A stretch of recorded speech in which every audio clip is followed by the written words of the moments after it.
Coming to you live from downtown Detroit, this is Benzinga's PreMarket Prep with your host, Joel Elconin. This is a volatile puppy here, isn't it? And Dennis Dick. I'm bidding a penny. I will buy the stock for a penny. With everything you need to start your trading day.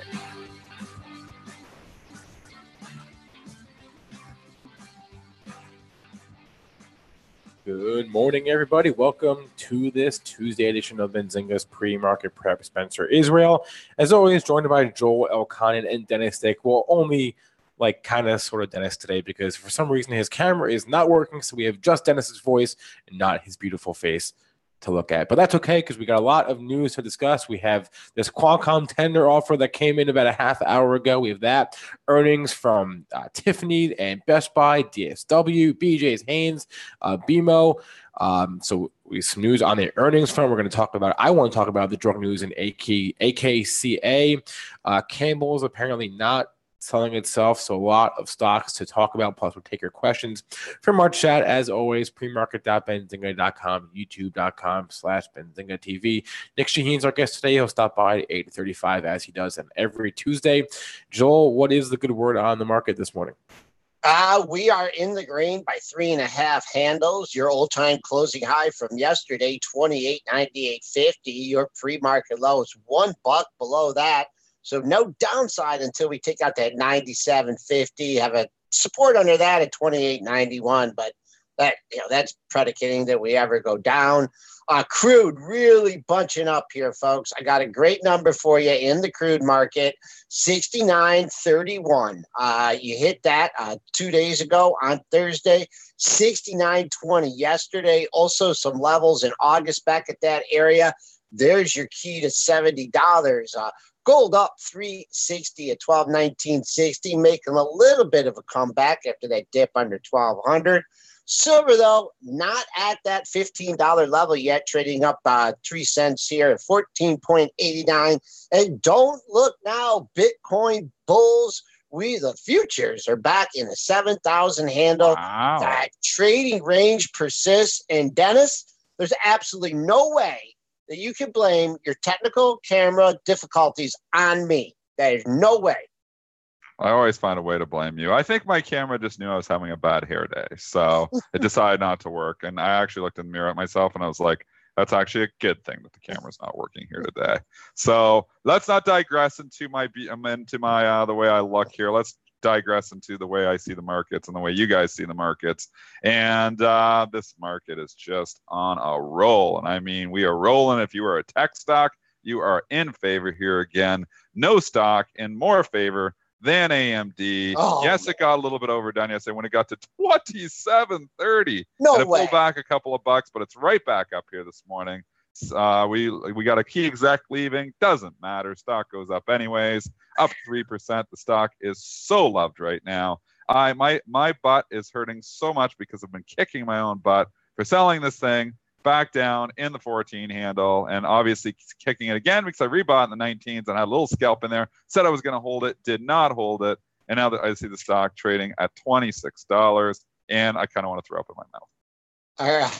You got a lot of things going on there. This head of mine, Joel, I wish you could be inside my head just for like a minute. You'd be like, wow, I don't ever want to do that again. My head is spinning right now with so many thoughts going on and mostly regrets.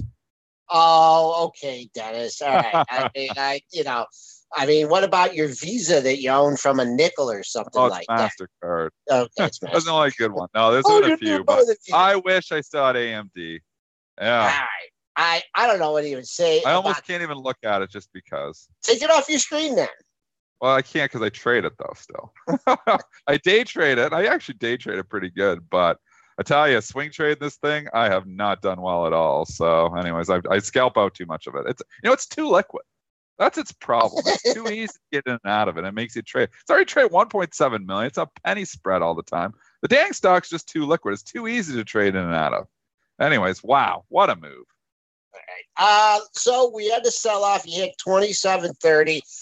Just took out a couple whole numbers at 24, 25, 26, and 27 yesterday. That was a little bit too much for the market to handle. 325 million shares traded yesterday. That's double the previous day. So shares. Holy cow. Yeah. This is like, it's $20. It was $19 a week ago, 27. It's all of a sudden like they, invented the cure. One of their chips is going to cure cancer. It's crazy, but it doesn't matter. It's hot. What's hot is hot. This market just gets hot and it goes, at least in certain stocks. Let's just keep the high of the closing high of the move, 25.26. That would be a level. We are trading 81 cents above that. So if you're trying to protect profits on this major move here, keep an eye on 25.26. I think you might have found a little bit of a top here at 27.30. You sold off $2 off that. I think now, 27 might be a little bit more of a undersize. I mean, it's going to start reaccumulating there. Not calling a long-term top here, but I can see after a big day like that, a couple of days of consolidation and, maybe some big shorts puked it up yesterday. But nice move, and I keep going back. I have to pull up my monthly chart here. Boom. Let's see here. We haven't bit this high. 27.90. If you're looking for more meat on the bone, 27.90 was your high in September of 2006. All-time high in AMD is 48.50. Let's move away from AMD. Let's talk the other chip stock that made new all-time highs yesterday. And no, it wasn't a good day for Andrew Left again because NVIDIA continues to move higher here. Full disclosure, I do have a long position here in NVIDIA overnight. Just bought it because I'm like, AMD is going up, NVIDIA is probably going up too. I will sell this at the open. It was just for an overnight trade, just looking for follow through. Stock has just been a monster here, so I'm just playing the momentum. NVDA, moving with, I saw Micron had a nice day too yesterday. You're trading up 70 cents, 75.90 was your close. 78.90, $2.10 away from that. Wow, what a run since it got hit from 238.72. So now really only number on the upside, 78.90, 278.90. That was your high from yesterday and your all-time high. All right, so we have a lot of other news here today. I want to go first to the food stocks. And the New York Post here, Spencer, a story coming out of them couple hours ago that has Campbell's not so good food. Yeah, New York Post, good for a good scoop every so often, every once in a while. They're reporting that Campbell's is not likely to sell itself later this week when they have a vote. Wow, this has been going on for a long time, and in all likelihood, I think the market kind of expected that. We were up at $43, $44 when we were getting some thoughts that obviously there was rumors that Kraft Heinz could be a potential suitor. Nothing materialized here, and stocks just been hanging out. Some of the food stocks, I would argue, Campbell's probably $39 even without this, so it's probably priced in the area. So I don't think it's going back to where the rumors started when it was like 37, because food stocks have climbed a little bit since then overall. If you look at General Mills, Kraft Heinz has not really bounced back. That's kind of been a little more of a dog, but most of your other food stocks have come back a little bit here. It's down 4%. Joel, is this a buying opportunity, Campbell Soup, or are you just out? CPB, well, I'm glad Kraft Heinz didn't buy them. I'll go with your point of origin, where this started, and that the stock was trading between right around $39. It had a $38.60 close. Now you're back near that area, trading at 39 even. If we could fill the gap there, hold in there for a few days, then perhaps I'll take a look at it. But, that's what I'm interested. 38.50, 39. Like to see it come down there and at least hold. So that's my take on Campbell's. Dennis, I hate to throw a little dirt in the wound from Mate Curtin. Wants to know if you covered your Pfizer short yesterday. Yeah, I covered it wrong. Anyways, I had a short coming in, and it opened actually okay for me. I think it only opened up a dime. So it was looking ugly in the pre-market because I had a pretty sizable overnight short on the thing. And then the good drug news, and I was like, it's Pfizer. And usually drug news doesn't move Pfizer too much because it's got so many drugs. It's such a big company. So I wasn't too concerned, but when it was up 1%, I was kind of thrown up a little bit. Came back in, I covered at the open. I actually went long at the open too because I thought, I know, and that was a wrong call. But you know what? I was quick to get out of that because I wanted immediate gratification on that long.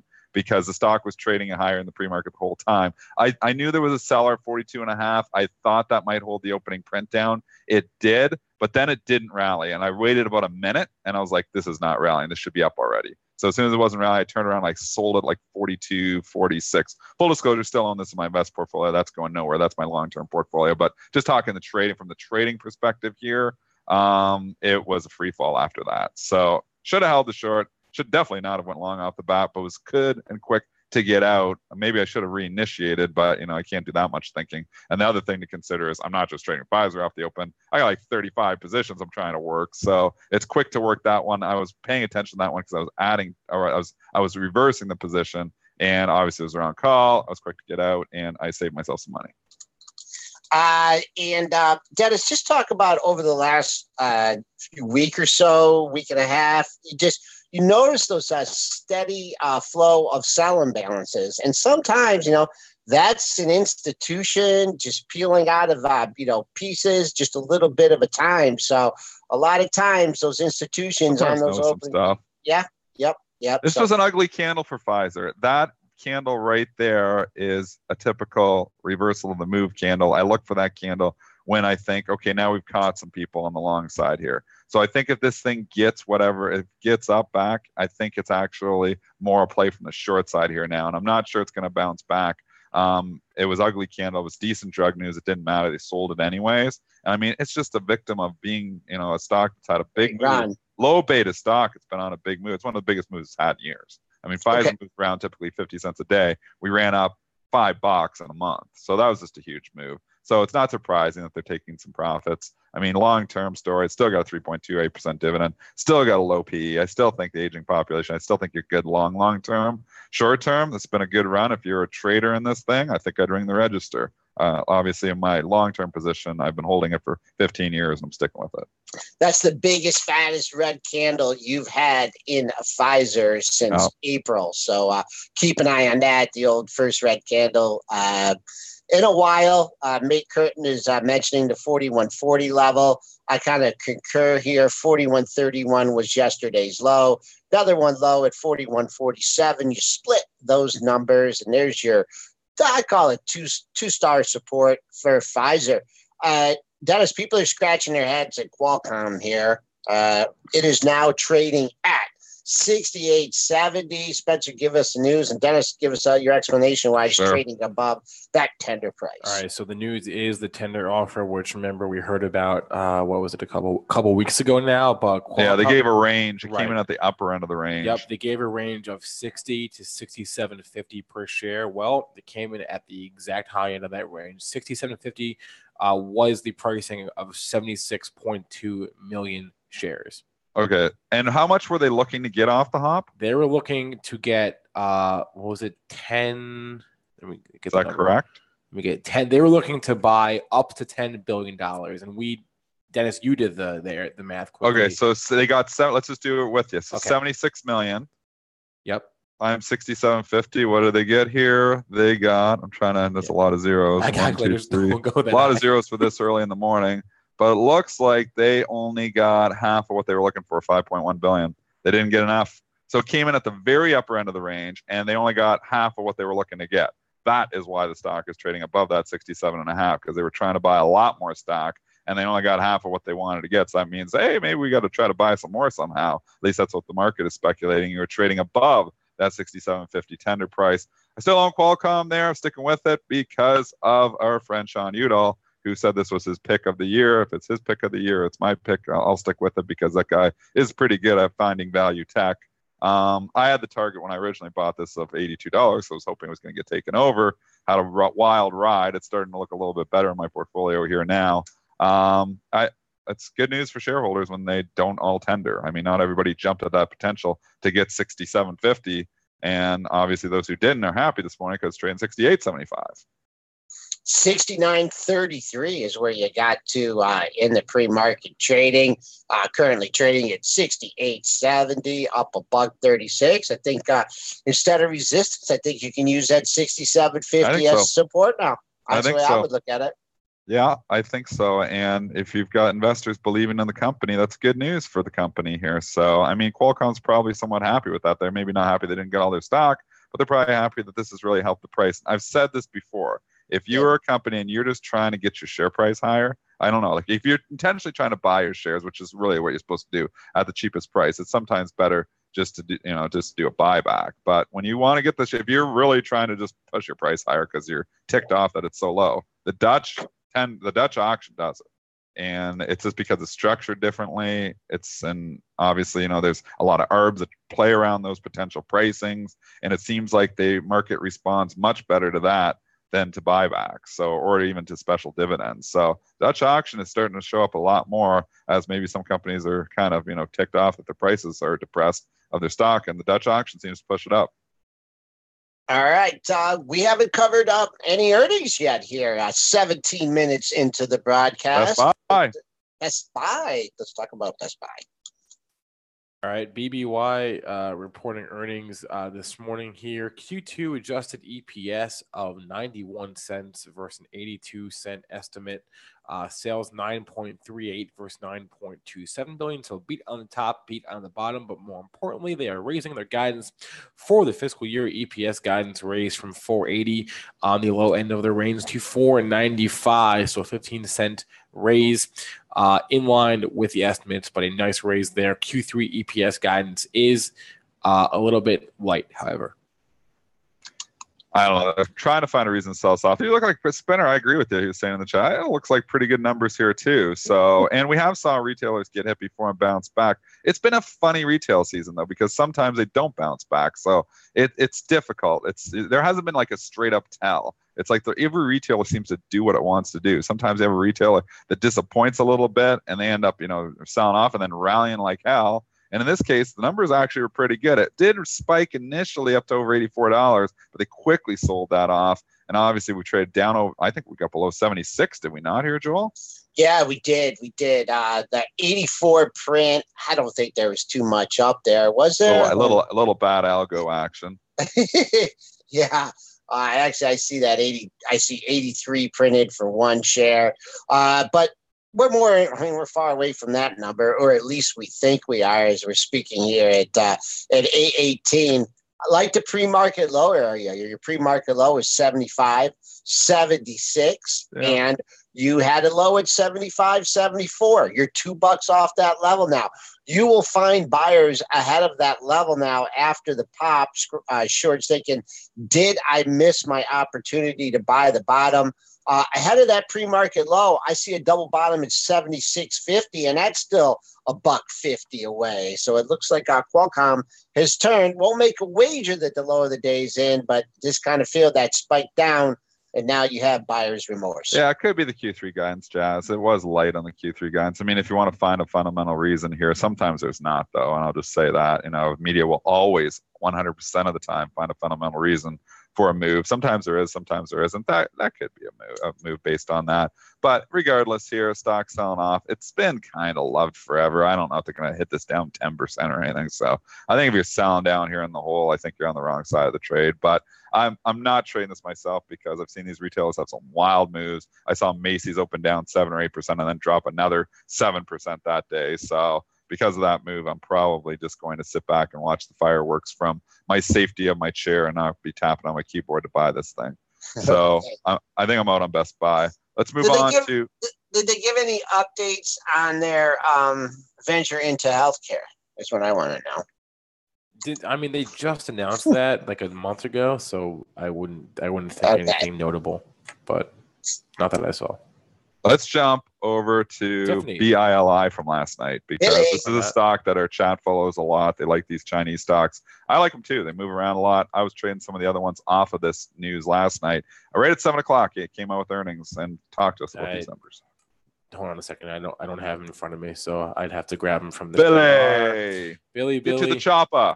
You know where that's from? That is nothing to do with what we're talking about. Give me three. Billy, get to the chopper. Somebody's got to know where that's from. I got Billy Madison. Oh, holy cow. You never watched Predator? Yeah, that's from Predator. It's Arnold's famous line from the movie. Okay. Billy, get to the chopper. The last monster movie I watched was Godzilla. You never watched Schwarzenegger movies? Okay. Oh God. Schwarzenegger, you could argue that Schwarzenegger is one of the most successful human beings that ever was ever. Yes. Like, think about what he's done.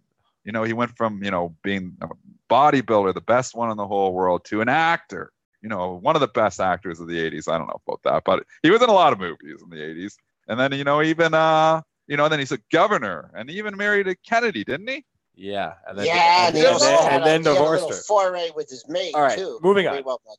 Total net revenues for the second quarter, $155 million. It's a 76% increase year over year.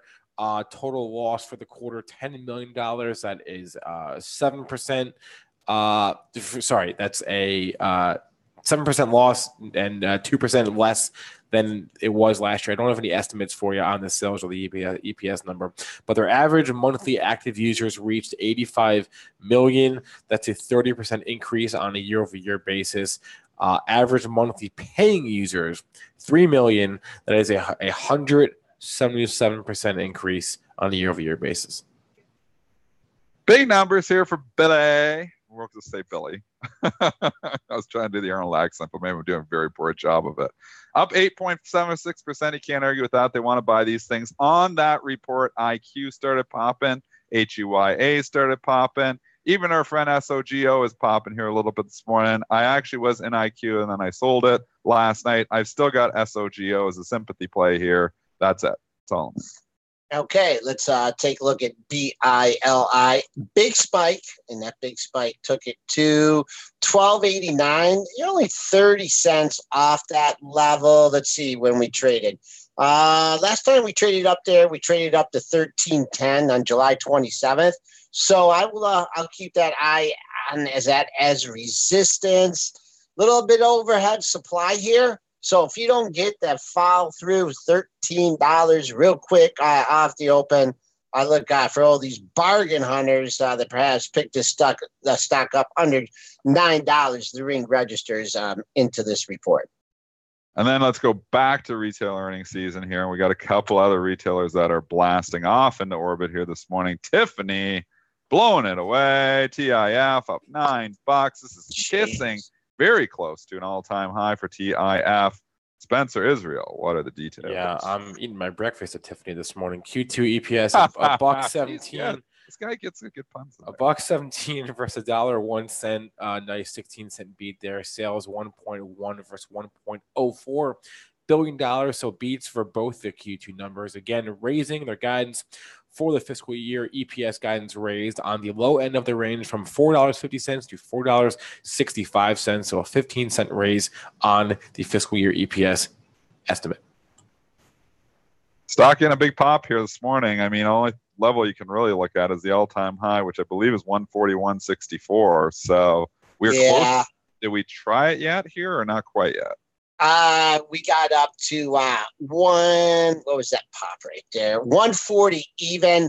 I'll give you, I know, Dennis, I know you're just looking at that all-time high number. I'll give another intermediate number ahead of that. And the second highest high was on July 27th at 139.71.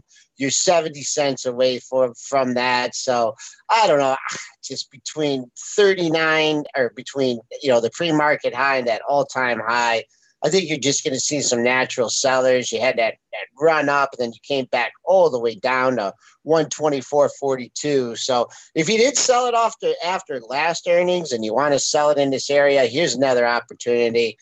Not touching this one on. Normally, I would be with you on that call, yes, but sir? I've seen these retailers so many times. It seems like, and a lot of stocks this earnings season come up to resistance and just cut through it and blow through it. I think we test it. I think we're going to at least kiss the high, and I would not be surprised if this actually is significantly higher here today. It's good numbers. The stock did the gap and go last earnings season. And sometimes what they do, before, and we can look at it, it opened at 119 that day and closed at 126. If it follows suit, that could put this thing up in the 145 range. So I'm not fading this.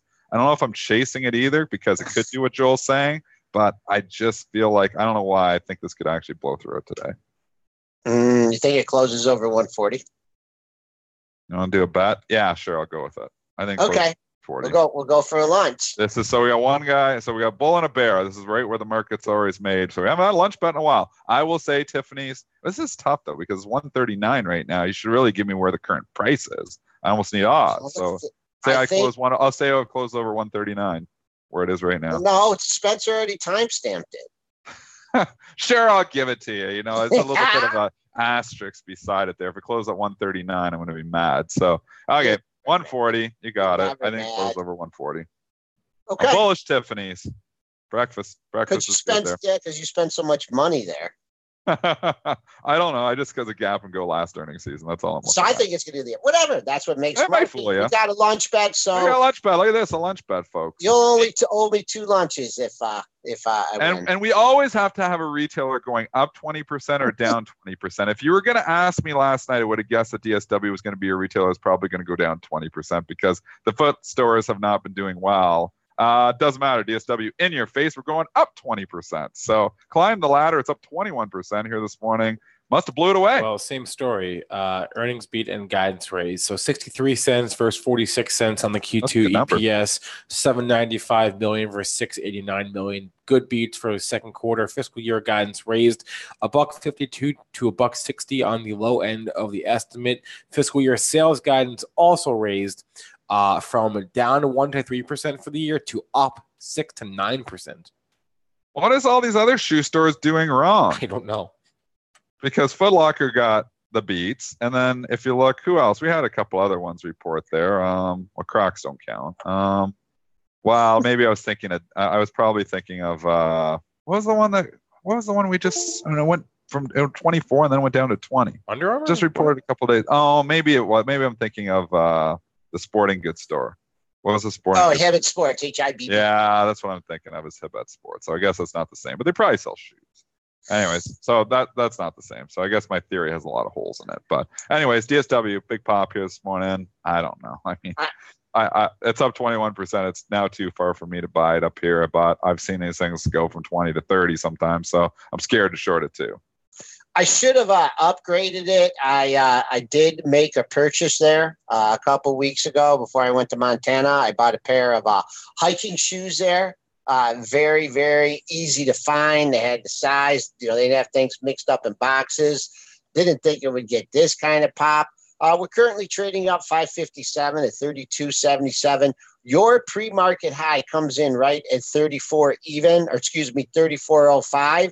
And that coincides with a monthly high that you had back in August of 2015. You're $1.30 away from there. If you get to 34, I expect to see a little resistance there. The previous monthly high there was 35.20. So you've been waiting 3+ years to get scratch here, get even on DSW. Here is your opportunity in the 33 or 34 handle.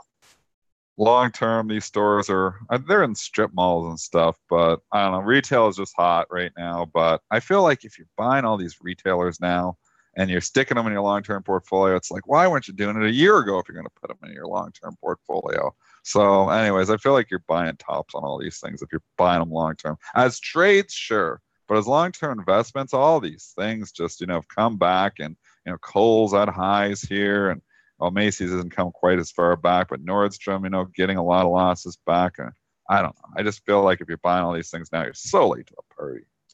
So much for the death of Amazon, right? Well, I mean, it's in their face. I mean, all these retailers that, they were bearing last year, and probably we were bearing some of them too, come back to life.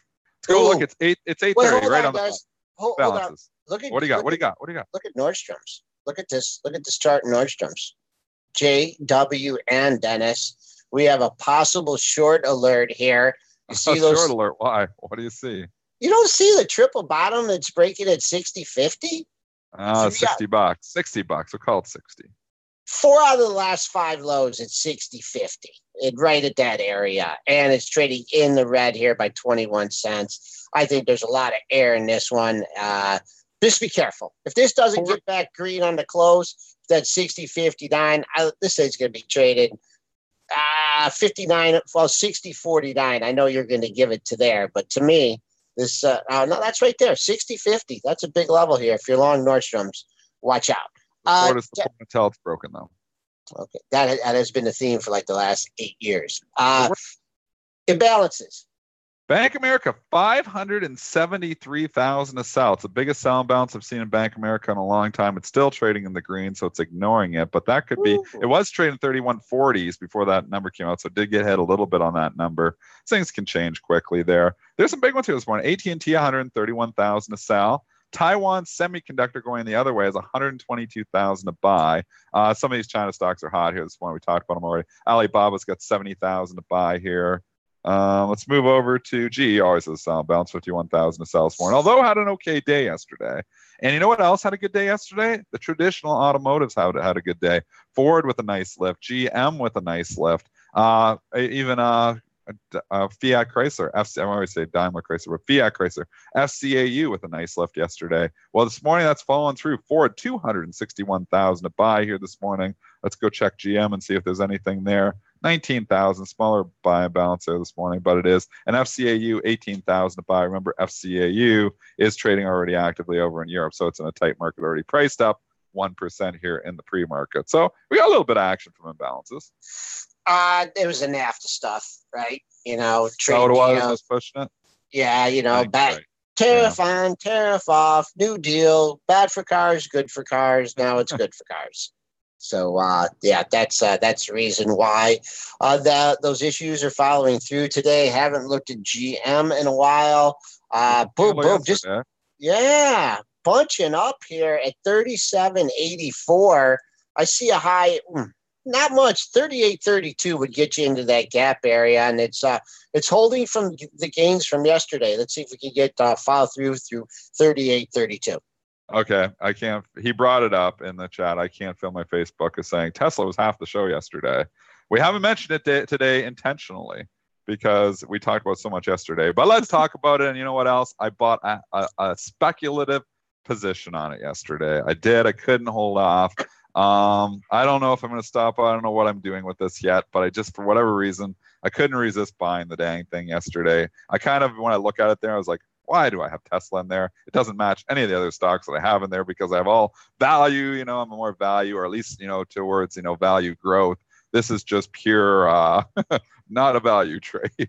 So anyways, I look at it in there. I put a half position in there because it's speculative, but I don't know. What are your thoughts here on Tesla? And am I going to lose my shirt? You're not going to lose your shirt, Dennis. I gave the whole theory, you know, that I thought, well, I think it would be, you know, if it would be higher than this if they didn't have all the shenanigans of the 420, not the 420, and, you know, the financing secured or it wasn't secured. If they didn't have all those shenanigans, have been higher than this. And I was arguing, maybe this, you know, maybe they're going to figure it out. Maybe they have better margins. Jason Raznick's talked me into it here too. So I took a small position. I cannot believe. I really I thought about this all day. I was like, I cannot believe I put Tesla in my investment portfolio. I'm like, it doesn't make any sense to me. When I look at it, you know, and double analyze it, it's like buyer's remorse. Immediately as soon as I pull the trigger, I'm actually up in it, so I could bring the register, but I've got that buyer's remorse. As soon as I bought it, I had buyer's remorse. All right, forget about it. And we don't have the time to go into it, but Toyota made a sizable investment in Uber. I think it was $500 million. So I mean, I'm still. I know. I've been ranting about the change in transportation, change in cars, driverless cars. I mean, I still think that's the wave of the future. And as of right now, I mean, I think Tesla is, the best one to invest in too. So I think they're going to start making money. Maybe not next quarter, like Musk says, and maybe it gets hit if he doesn't start making money, because he hinted that they would start making money. But I think next year they're making money. And I mean, the stocks perform pretty well with them not making money. I think they're going to start making money. And I think that, that thesis of them burning cash every quarter goes away when that happens. So that's why I'm in. I think they're going to start actually making money. And if you could, I mean, there's a series of highs between 325 and 327. I think you get above that 327 and the shorts are going to be squirming on this one. So I like the way the daily chart looks there with a potential breakout above. I'm definitely not convicted in this call. I will say that. I'm the opposite of being convicted. So you always know, whenever I take a half position or a third position, it means I'm really not convicted. It's like I kind of want to participate and I'm not sure, and I've been talking about it and I just don't know. So like when I come and I buy something and like Virtue Financial, I took a very big position in that for me. A couple, I talked about it in the chat. I think I've talked about it on the show too. About a month ago, when it's actually I almost bought the bottom. I got down under 20, and I was like, I know their business model. I mean, they're doing a lot of strategies that I used to do, and they're just sped them up. And this is a company that makes money when the markets get ugly too. So it's actually not even a bad hedge. I like the Virtu financial hedge better than I like the gold hedge. So it actually does okay in stable markets, and it kicks butt in volatile markets. So that's why I bought VIRT. It got cheap enough. I had regretted selling it. I bought it, my long-term account back at 13, 14. I sold it in the 16s for whatever reason. I don't know why I did that. Then I watched it go to 37. It came back and gave me a shot in the teens. So I reloaded, and then it started moving my way, and I even bought more. I added to the winner. I bought more at like 20 and a half. So happy that I did that. Sticking with it in the long-term portfolio. So we can just tell the difference. I'll take a larger position when I feel more comfortable with it. I like the dividend. I like the business model. They're right in there, and they're going to try to challenge Citadel. I mean, Citadel is the player. We know off-exchange market maker. Virtu bought Knight for that reason, to start challenging Citadel. And we know how much Citadel makes. So I'm a fan of Virtu Financial. All right. I went ahead and grabbed our friend Nic Chahine in the background there. Is he hiding? You call me a friend? I am so happy. You're a friend of ours, Nick. Nick, give us your friendly thoughts here as we see this bull market rage on. I see green. I see green everywhere. So no. Here's not with the frog. Right here's a thought. Yeah, it's, if you think about it, up until before this Mexico hurrah deal yesterday that actually took us to 2,900, we had highs basically or thereabouts with all the looming headlines, and it's we had the tariff wars and everything else that's going on, and now we have one example of how tariff wars can actually end. So will they fall in line and line up deals with everybody else, especially that Mexico didn't fold on everything the way I understand it. So actually they are, the salvos that they fired a long time ago were actually negotiating to bring people to the table. So if you've got a problem, if you break it completely, then you can't limp along anymore. You have to fix it one way or another. So this was good news.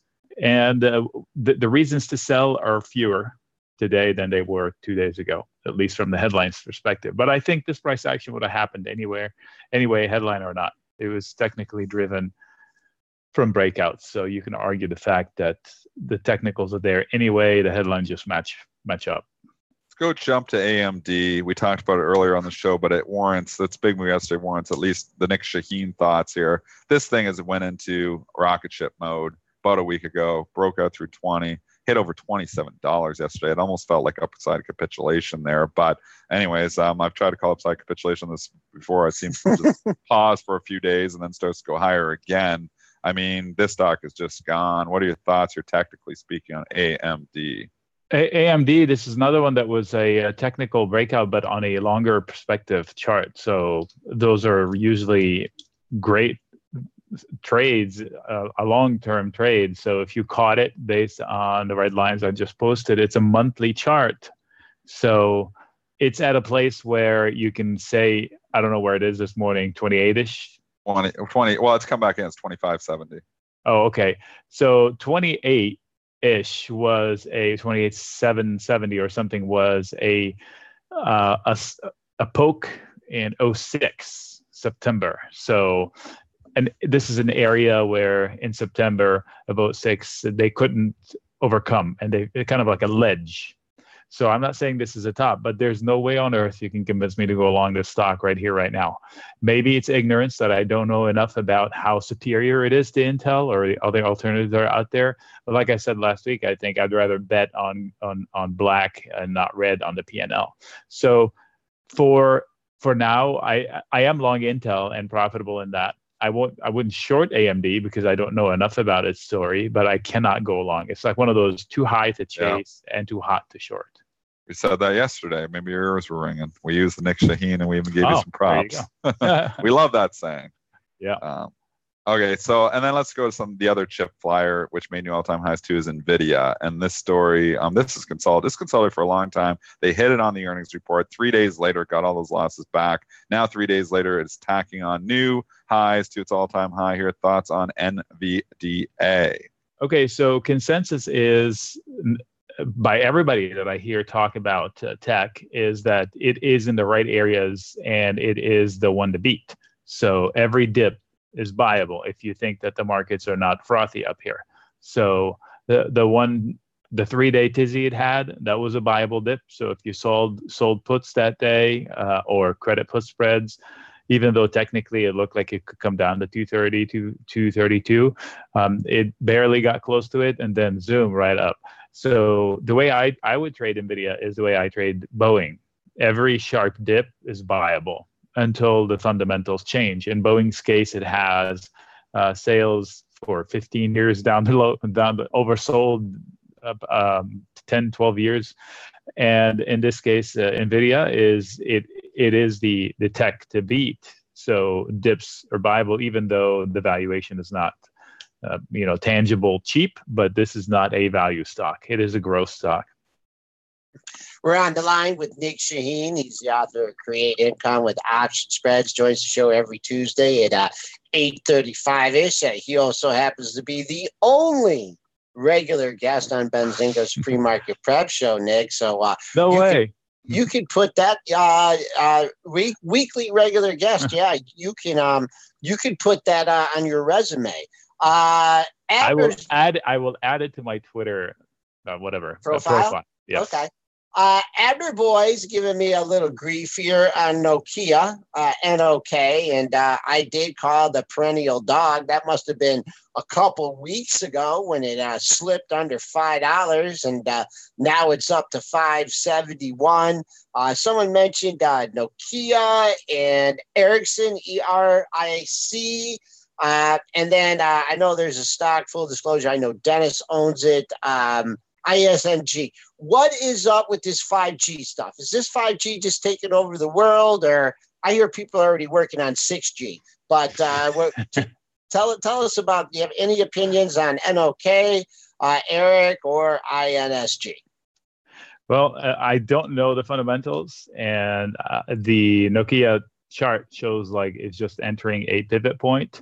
A while back, like 3 earnings ago, October of last year, it had a complete debacle from this zone, and it actually recovered it and exceeded it, but then fell right below it. So now it is trying again. Violent stock. I mean, I don't know what's going on in the technology. What do I know about 5G? Nothing. All I know is that my son will be able to eat up my data faster. That's all I know. So it goes fast on 5G. I got a 5G connection where I'm at, and I don't use it because it eats up the data so much faster. So at least it does on mine. I bought the first phone. And you know what else? I was going to say is the connection it's better, but the range of it isn't as far. Yeah. So because it's maybe a better connection, it's crisper maybe, so it doesn't the range doesn't go as far. So they'll perfect it though. I think I stopped listening about the Gs when I bought the first phone that was 4G from Sprint, and then they tell me, "Oh, we're never going to offer 4G in your area." It was the Evo, I think, and I was like, "What?" So I'm out.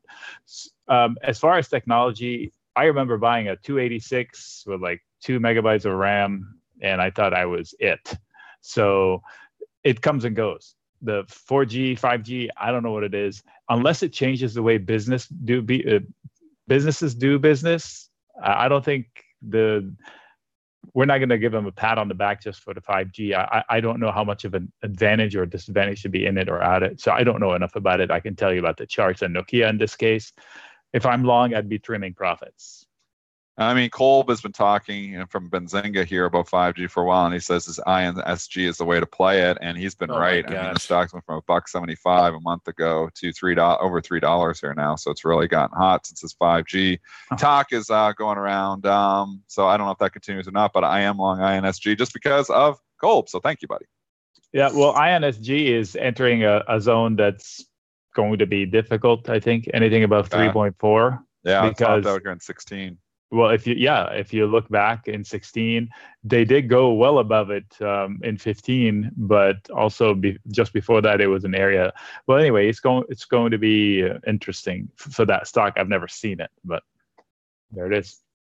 Also, coming out of the chat here, and I haven't taken a look at the stock in a while. Celgene clawing its way back yet. Can't trading up 32 cents in the pre-market has knocked on the door a couple times here, 91.73, 91.89.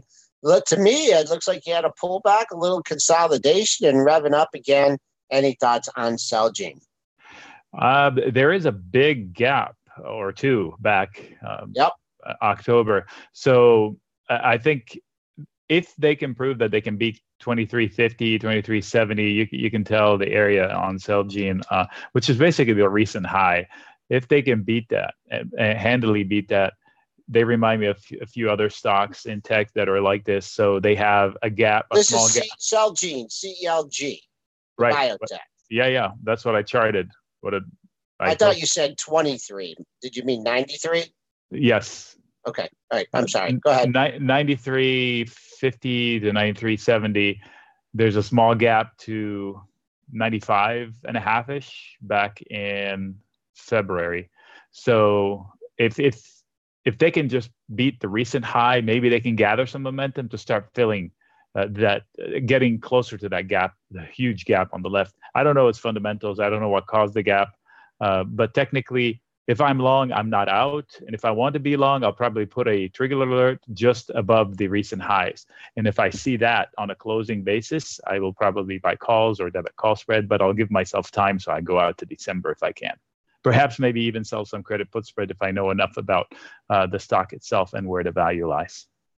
Okay, chat's buzzing here about these marijuana cannabis stocks. Oh, and it's I don't know if there's some news out this morning.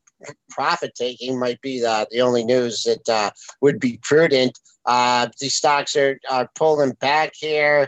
Have you played these on the upside? And are you going to try and play them on the downside here? I see TLRY. They have earnings after the close. So if you're sitting on this stock, it's doubled here since the middle of August. I don't know. I might be a little to take some take some off here. $50. That was yesterday's low in Tilray. If it breaks down below 50, Katie barred the door on the downside. Oh my you God. can go CGC, TLRY, or K or CRON. Pick your poison. Well, nothing I can say about it because it's so high. It's kind of like buying Bitcoin at 19,000. You really have to believe in it. It's beyond touching for me. If anything, I'll take put spreads. If somebody twists my arm, say trade this chart, I'll say I'll bet on the downside for the short term via some like November puts or put spreads. But my conviction is really, really low in either bets I make because they are pure bets. I don't know much about the industry. So, and I did not inhale when I was in college. But anyway, so I don't know. Bill Clinton on the show? Yeah. I can't do anything with this chart. It's just that it's exuberance, and I missed it. That's what I can tell you. As Alan Greenspan well put, irrational exuberance. That's what I see in these marijuana or stock prices too. See, I don't know enough to say that it's irrational. So since I missed it, I'm not the right guy for the chart. All right, you're right, and I don't know enough. I don't follow close enough to say irrational too. So I strike that from the record. I would say exuberance. Anyways, everybody's just buying these things hand over fist. I mean, you're chasing them here now. And I've never made a lot of money chasing stocks, especially when they've doubled in a month.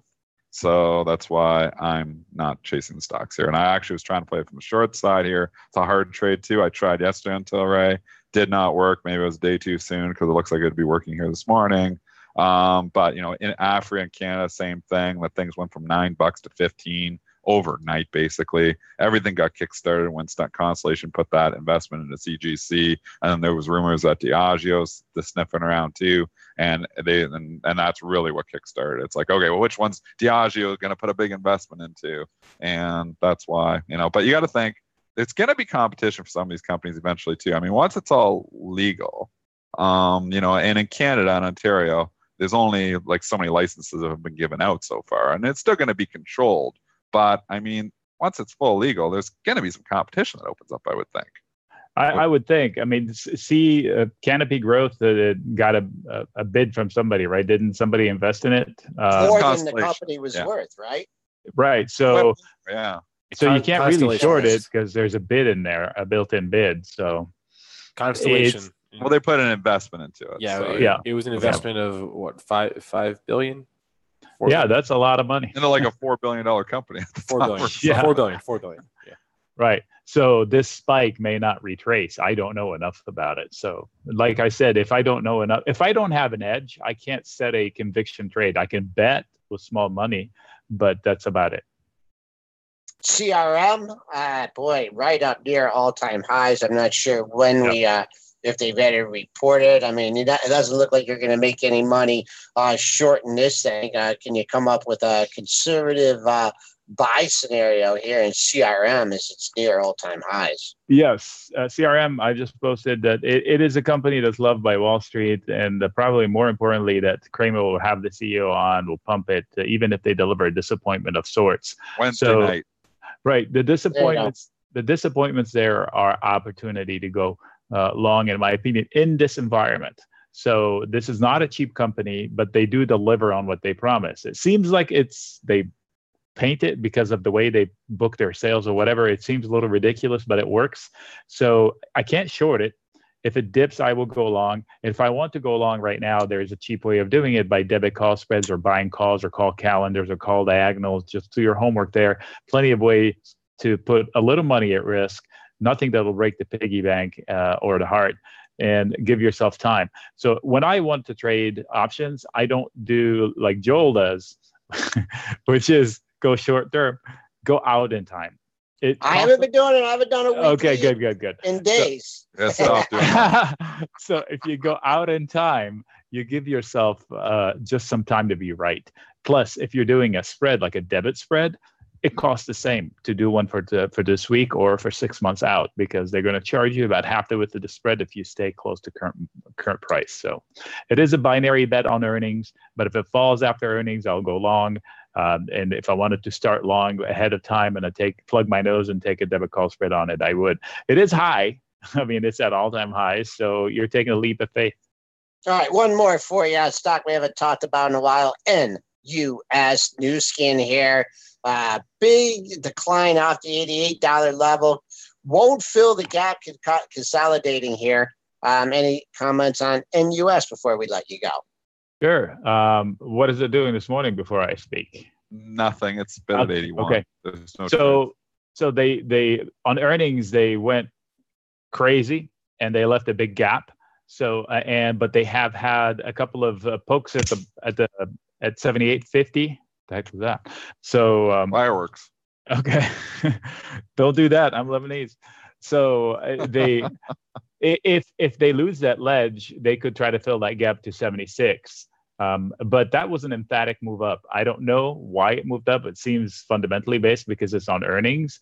So if they fill the gap to 76, I can probably go long via a spread or selling puts or put spreads. And it looks like the level below it, 72 to 70, is also well consolidated and good support. So you have two zones of support below which you can sell risk to create income without any out-of-pocket expense.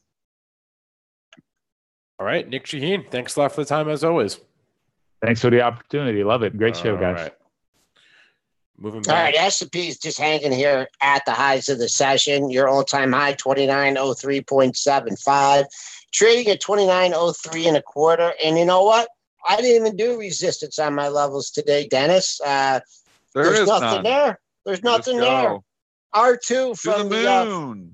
To the moon, Alice. I mean, 2,900, that's a whole number. I mean, if you're going off the pivot point formula or the average daily range, maybe look for 2914.25. And so that's it. Let's continue with we do all the earnings. And yeah, well, let's go to ratings. There's sure. a couple interesting ones here. Applied Materials getting a downgrade at Bank of America here today. You know what? I look at this, and yesterday, Applied Materials actually had a good day. Now you get the downgrade to give you a chance to rebuy maybe at those lows. I think I might take that opportunity.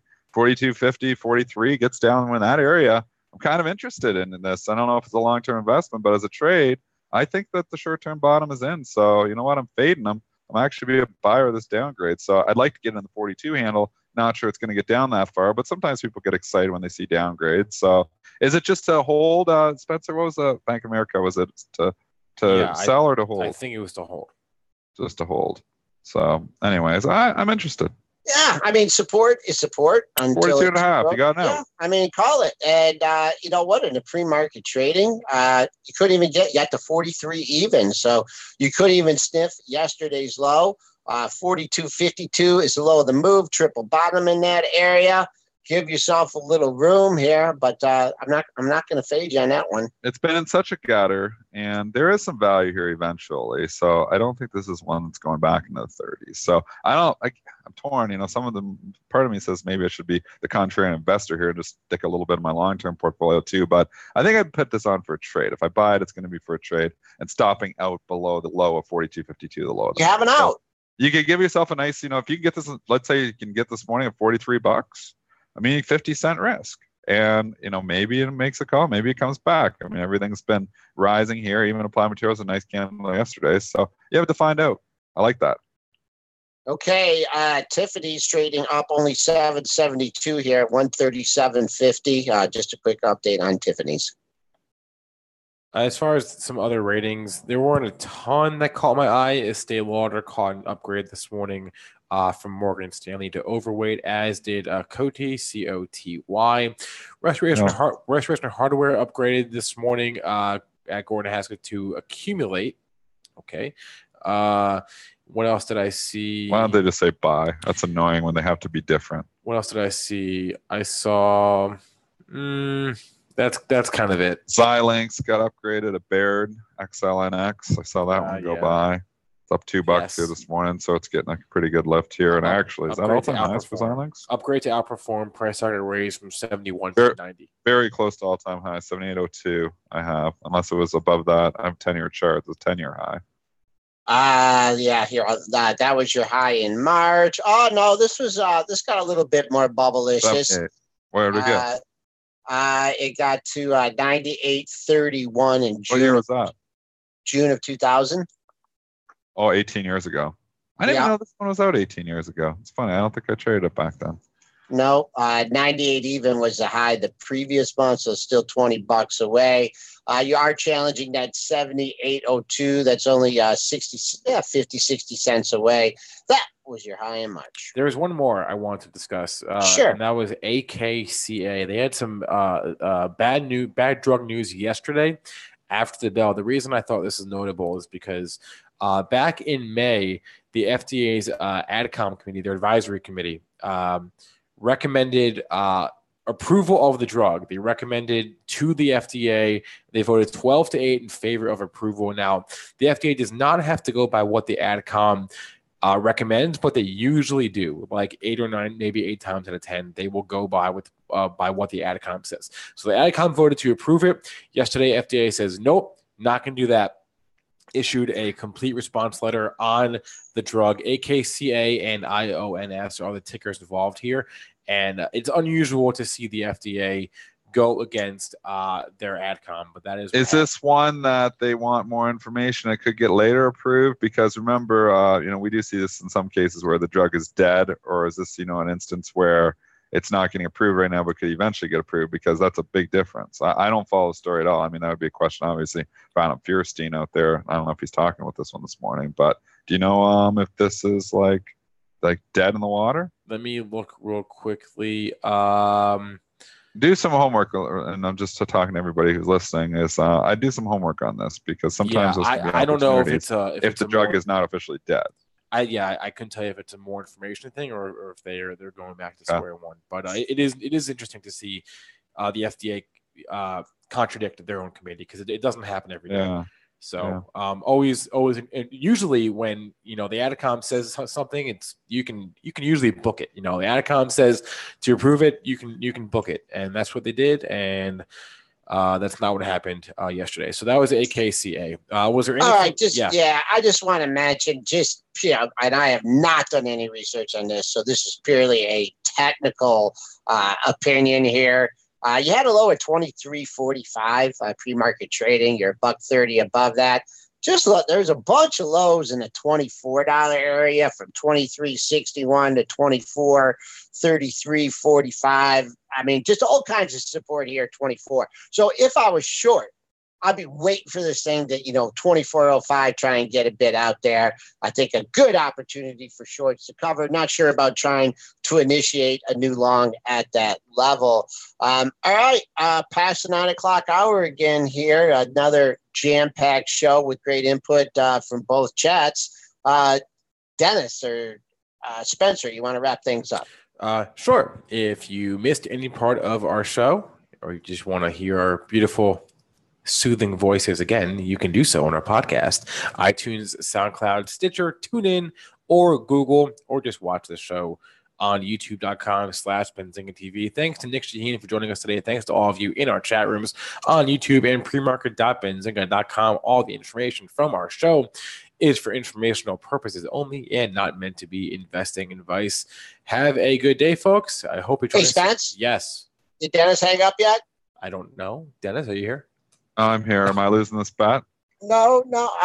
138. It's coming in. 137. And offers are forming. It doesn't look Don't good get for me. all upset about it, Dennis. It's I'm only a a short-term scalper. I want to get out. It's only a stake. Limit that loss. Steak only- dinner.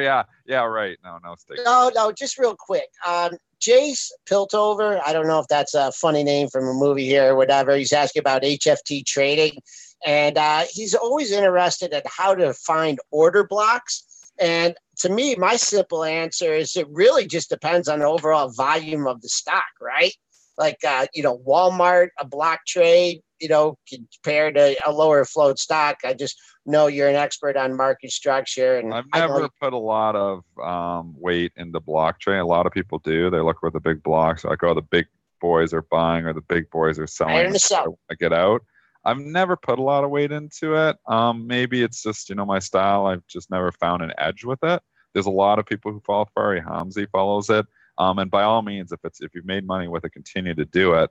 I've never had a lot of luck with it, so I don't follow it at all. Block trading, 0. I give 0 relevance to it. Every buyer, there's a seller, it's so hard, and it's so hard to know their intentions. Exactly. Were these hedging trade? Why were they buying it? Maybe in when a stock, sometimes you'll see stock, going up, and then you see a huge block trade, and you're like, well, that's the top. Because there's now everybody's bought. There's a big institution just bought up there. I mean, that's people trying to figure out capitulation, upside downside capitulation, but it's a difficult thing to make money with if you're just watching blocks. I've never had a lot of luck with it. Okay, Spencer, right, yep. You already wrapped. That's going to be it for the wrap. We will close the show out. You did a good job today, as always. We'll be back with you tomorrow morning. And Dennis, please fix your camera.